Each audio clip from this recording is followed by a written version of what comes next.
Ce qui est scandaleux, c'est que Paris a toujours été réticent à défendre le choix de ses propres ressortissants. Et qu'en laissant la vague migratoire submerger et déstabiliser Mayotte, on arrive aujourd'hui à des drames humains et à une situation qui est absolument invivable sur l'île. En ce moment, le gouvernement a déclenché une série d'interventions policières contre la délinquance et l'immigration illégale à Mayotte. Pourquoi aviez-vous appelé de vos vœux cette opération ? Alors, en fait, depuis 74-76 et l'indépendance de l'archipel des Comores, Mayotte, lors de ce scrutin, a refusé de prendre l'indépendance. Nous sommes français depuis 1841, nous avons souhaité le rester. Les Comores ont refusé le choix des Mahorais et envoient depuis une décennie leur population en masse. La distance sur cette carte, c'est environ 60 km entre Anjouan, l'île la plus proche de Mayotte. Donc quotidiennement, il y a une centaine de personnes qui arrivent par bateau illégalement sur notre île. Qui fait qu'aujourd'hui, la moitié de la population à Mayotte est étrangère et en grande partie en situation irrégulière. Au moins, au bas mot, 150 000 personnes. Et principalement des mineurs. Ces mineurs se sont constitués en bandes extrêmement violentes. Nous, on les appelle les barbares en culottes courtes. Et donc, ça génère une économie clandestine basée sur le trafic humain, les vols de toutes sortes, l'économie illégale. Pour nous, à Mayotte, comme ailleurs dans la République, les personnes qui sont en situation irrégulière n'ont pas vocation à rester sur le territoire national. Et les criminels et les délinquants doivent être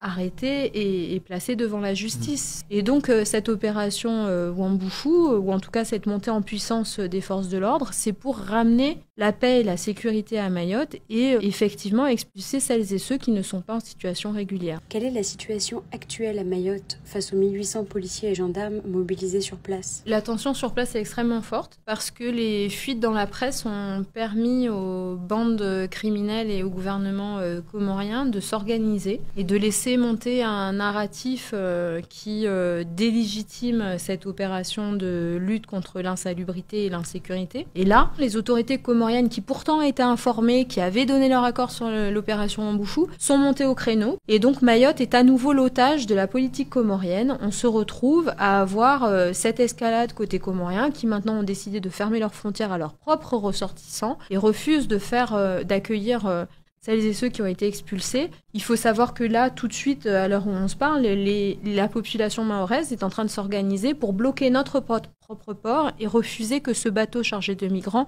revienne à Mayotte. Donc effectivement, la tension, elle va croissante, il y a des affrontements un peu partout. Le deuxième effet qui se coule, si vous me pardonnez l'expression, de cette question migratoire, c'est qu'en fait, ça masque la gravité de la situation à Mayotte. En fait, on a été loin de tous les projets de développement sur les départements d'outre-mer. On a très peu d'infrastructures et donc, par exemple, on n'a pas assez de production en eau potable, ce qui fait qu'on a des coupures d'eau quotidiennes, que d'ailleurs la situation va s'empirer. On a un seul hôpital pour toute l'île. C'est un désert médical, c'est un désert judiciaire. Nos écoles sont en train d'imploser parce que on est devenu le collège, le lycée et l'école primaire des Comores. On est devenu la principale maternité des Comores. Mais comment en est-on arrivé à cette situation ? Des années d'inertie, des années de discours complètement hors sol qui refusent de regarder la réalité en face. Vous voyez, cette question de la revendication des Comores sur Mayotte, elle est largement inconnue du grand public. On en parle peu dans les médias. Et aujourd'hui, vous avez un silence radio total du Quai d'Orsay sur ce qu'il se passe avec les Comores. On a décidé de ne pas parler de l'immigration comorienne. On a décidé de faire comme si ce n'était pas un problème. On a développé ce discours complètement mensonger, qu'il y a toujours eu des flux migratoires, que les Mahorais et les Comoriens sont tous cousins, etc. Ça n'a rien à voir. C'est un sujet politique, c'est un sujet de deux peuples qui ont choisi un destin différent. Ce qui est scandaleux, c'est que Paris a toujours été réticent à défendre le choix de ses propres ressortissants. Et qu'en laissant la vague migratoire submerger et déstabiliser Mayotte, on arrive aujourd'hui à des drames humains et à une situation qui est absolument invivable sur l'île. On est dans une situation où tous nos services publics sont saturés, où la population vit dans une insécurité qui sont complètement délirants, qui font qu'on n'a plus de vie normale à Mayotte. L'État à Mayotte, d'abord, est très absent. C'est le plus faible ratio de fonctionnaires par habitant de France. C'est la plus faible dépense de l'État par habitant en France. Et donc, on a un État qui est complètement tout le temps dépassé, mais qui a capitulé quelque part. Aujourd'hui, que demandez-vous à l'État pour arranger la situation mahoraise? Ce qu'il faut, c'est d'abord que la République regagne le terrain perdu, que la peur change de camp et que celles et ceux qui n'ont pas vocation à être sur le territoire soient raccompagnés. Pour nous, il est capital que cette opération soit couplée avec une protection de nos frontières et la mobilisation d'un bâtiment de la Marine nationale en permanence pour protéger notre bras de mer entre Mayotte et les Comores. La deuxième chose, c'est avoir une vraie réflexion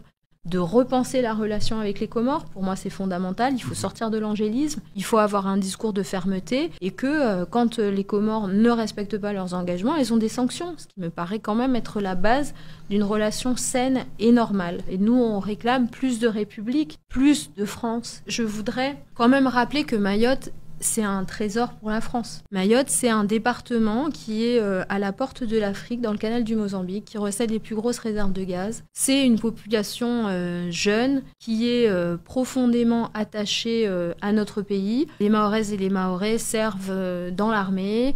Il y en a de très nombreux dans les centres pénitentiaires, dans les hôpitaux. On travaille, on contribue à la richesse nationale dans une zone qui est clé, parce que capital pour la croissance de demain, c'est tout l'Indo-Pacifique. Et donc, on a une importance stratégique qu'il faut chérir. Moi, je pense qu'on est une chance pour la République.